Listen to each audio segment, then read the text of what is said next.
If you want to completely reset, format, and wipe clean your Windows laptop, we can use the Restore menu for that. First, we'll click the Start button on the bottom, and from there we'll go to Settings. Once you're in the settings, you'll click System on the left, and from the System menu, you'll scroll down to Recovery. Then, within that Recovery menu, we're going to be looking for the Reset this PC option, which will be under Recovery Options. Click Reset PC, and we'll get the process started. There's a couple of ways to do this. You can either keep your personal files on the computer, but have the recovery tool remove apps and settings. Or you can remove everything, including personal files, apps, settings, etc.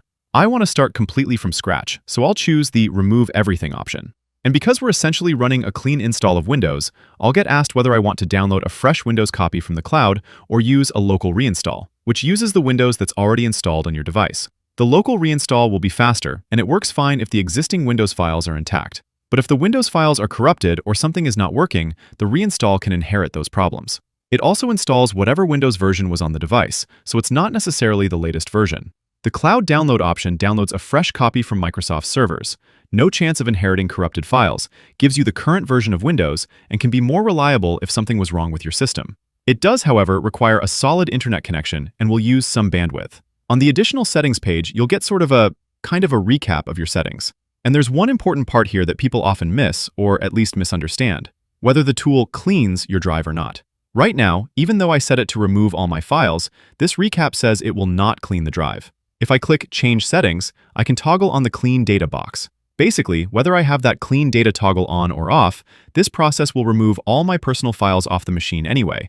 Doesn't matter which setting I'm using. But removing files doesn't always mean they're fully gone. Someone with a data recovery tool could potentially bring back those files, and that's where the drive cleaning toggle comes in handy.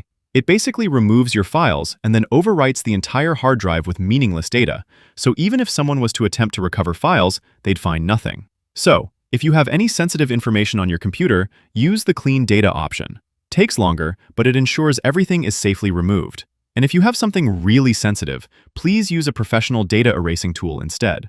Once I'm happy with my settings, I'll proceed. And one important note here is to plug in your computer if you're on a laptop. Losing power in the middle of the reinstall would be pretty catastrophic. So make sure you're plugged into a charger. Once I'm plugged in, I'll get this window saying things are getting ready, and this won't take long. But the funny part is that based on my experience, it takes quite long. But eventually, you'll get to this page which recaps everything, and you'll just hit Reset to start the process. Usually this takes a while, so be prepared for the process to take anywhere between an hour or two. Go grab a beverage, take a walk, and check back later. You'll see the Setup Assistant, which allows you to set up Windows and your user account from scratch. And that's how you clear a Windows computer. Click that like button if this helped, subscribe for more, and thanks for watching. See ya!